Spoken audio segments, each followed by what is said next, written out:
नमस्कार, मैं अनीता। मैंने एक और टीएलएम बनाया हुआ है जो कि वायुमंडल की संरचना को प्रदर्शित करता है। इसको मैंने इस तरीके बनाया है, थर्माकोल से इसकी लेयर्स बनाई हुई हैं। यहाँ पे पृथ्वी है, उसके बाद इसके जितने भी मंडल हैं, जितने भी लेयर हैं वो दिखाए हैं सारे।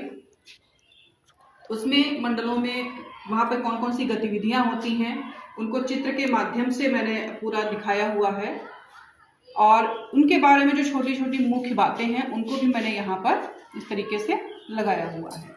अब इसको जब बताना है संरचना को तो हम कैसे बता सकते हैं इसको दिखाते हुए।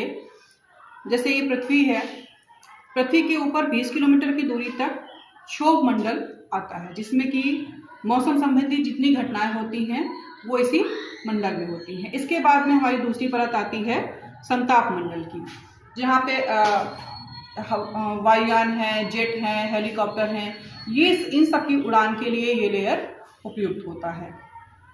तीसरा आता है मध्य मंडल, जिसको कि ओजोन मंडल भी कहते हैं। यहाँ पर सारे उल्का पिंड ये सारे होते हैं, और ओजोन गैस की परत होती है जो कि सूर्य से आने वाली पराबैंगनी किरणों से हमारी रक्षा करती है। चौथी परत आती है तापमंडल, जिसको आयन मंडल भी कहा जाता है।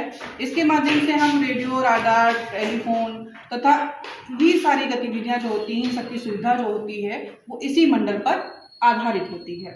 हमारा आखिरी मंडल आता है बाह्य मंडल, जहाँ पर अंतरिक्ष यात्री और उपग्रह वगैरह जो पृथ्वी की परिक्रमा करते हैं वो सारी चीजें इस बाह्य मंडल में आती हैं। जहाँ पृथ्वी से वो कितनी दूरी पर क्या है वो सारी दूरी यहाँ पर जो है मेंशन कर दी गई है।